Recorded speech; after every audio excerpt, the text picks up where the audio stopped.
Galaxy মূলত gas, ধূলিকণা ও billion billion নক্ষত্র ও তাদের নিজস্ব সোলার সিস্টেমের সমারোহ।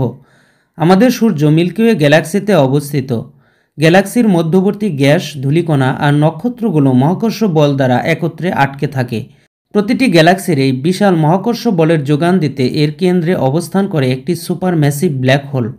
আমাদের সোলার সিস্টেমের গ্রহগুলো যেমন সূর্যকে কেন্দ্র করে আবর্তন করে, তেমনি নক্ষত্রগুলো কোনো এক সুপার ম্যাসিভ ব্ল্যাক হোলকে কেন্দ্র করে ঘোরে। কয়েক ডজন গ্যালাক্সি আমাদের মিল্কি ওয়ে ছায়াপথের কাছাকাছি অবস্থান করছে। অ্যান্ড্রোমিডা হলো আমাদের সবচেয়ে কাছের বিশাল আকারের সর্পিলাকার বা স্পাইরাল গ্যালাক্সি। আজকের এপিসোড সাজানো হয়েছে এই স্পাইরাল গ্যালাক্সি অ্যান্ড্রোমিডা সম্পর্কে। আমি এসে কোনো কাছে আপনাদের সাথে। আপনারা দেখছেন বিজ্ঞানপিডিয়া।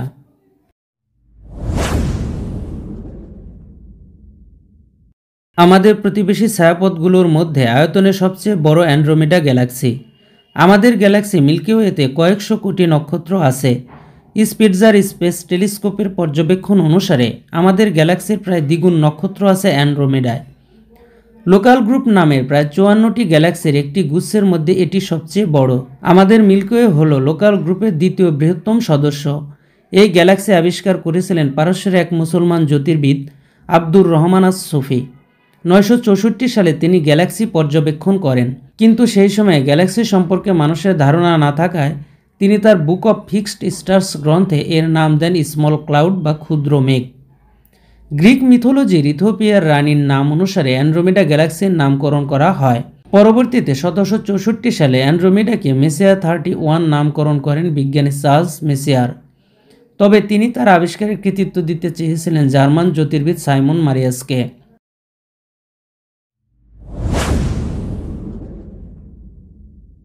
বিংশ শতাব্দীর গোড়ার দিকেও বিজ্ঞানীদের ধারণা ছিল যে মিল্কি ওয়ে হল মহাবিশ্বের একমাত্র ছায়াপথ।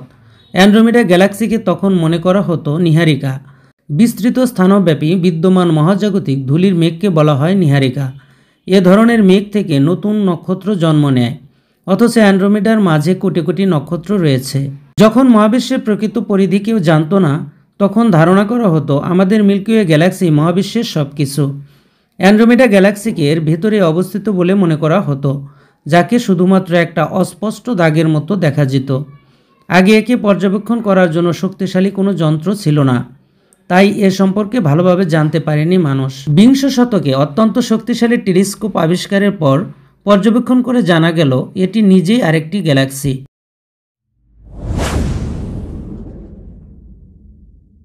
প্রায় 1 ট্রিলিয়ন নক্ষত্রের সমন্বয়ে গঠিত অ্যান্ড্রোমিডা গ্যালাক্সি।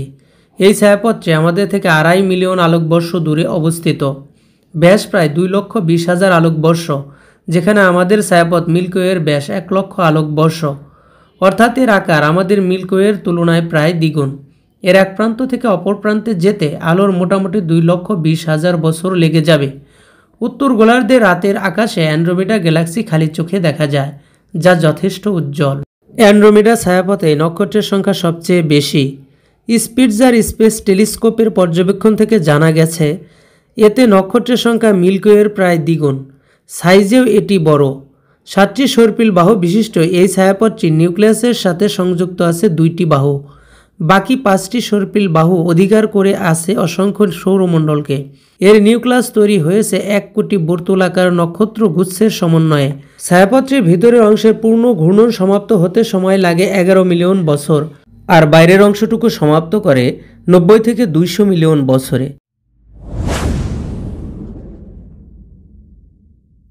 অনেক বিজ্ঞানীর ধারণা 2টি ছোট গ্যালাক্সি একত্র হয়ে জন্ম নিয়েছে অ্যান্ড্রোমিডা। তাদের হিসাব অনুসারে এটি ঘটেছিল এখন থেকে প্রায় 500 থেকে 900 কোটি বছর আগে। এখান থেকে ব্যাখ্যা পাওয়া যায় অ্যান্ড্রোমিডার আয়তন কেন আশেপাশের অন্যান্য গ্যালাক্সির চেয়ে বেশি। আমাদের মহাবিশ্বের ছায়াপথের আসল সংখ্যা কত সেটা নির্দিষ্ট করে কেউ বলতে পারবে না, কারণ জ্যোতির্বিদরা যতই মহাকাশের দিকে তাকাচ্ছেন ততই বেরিয়ে আসছে নতুন নতুন ছায়াপথ। মহাবিশ্বের এমনও অনেক জায়গা আছে যেটা বিজ্ঞানীরা আবিষ্কার করতে পারেননি। কিছু কিছু জায়গা আছে যা দৃশ্যমান আলোর টেলিস্কোপ দিয়েও দেখা যায় না। তবু জ্যোতির্বিদদের হিসাব অনুসারে মহাবিশ্বের ছায়াপথের সংখ্যা আনুমানিক 100 থেকে 200 মিলিয়ন।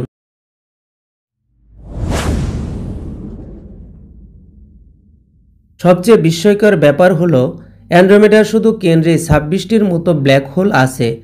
এছাড়াও চন্দ্র এক্স রে পর্যবেক্ষণ কেন্দ্রের সাহায্যে আরও অনেকগুলো ব্ল্যাক হোল খুঁজে পাওয়া গেছে। আমাদের ছায়াপথের মতো অ্যান্ড্রোমেডার কেন্দ্রে একটি বিশাল ব্ল্যাক হোল আছে। আরও দুটি যুগল ব্ল্যাক হোল একে অপরকে ঘিরে পাক খাচ্ছে। এদের ভর সূর্যের প্রায় 14 কোটি গুণ। জ্যোতির্বিজ্ঞানীরা বলেন কয়েকশো কোটি বছরের মধ্যে অ্যান্ড্রোমেডার সাথে আমাদের ছায়াপথ মিল্কি ওয়ের সংঘর্ষ হবে। দুটি ছায়াপথ মিলে বড় একটি উপবৃত্তাকার গ্যালাক্সিতে পরিণত হবে। যদিও মহাবিশ্ব সামগ্রিকভাবে প্রসারিত হচ্ছে, তবুও কাছাকাছি অবস্থিত এই দুটি গ্যালাক্সি মহাকর্ষের আকর্ষণ এড়াতে পারছে না। এরা প্রতি সেকেন্ডে 75 মাইল বেগে একে অপরের দিকে ধেয়ে আসছে।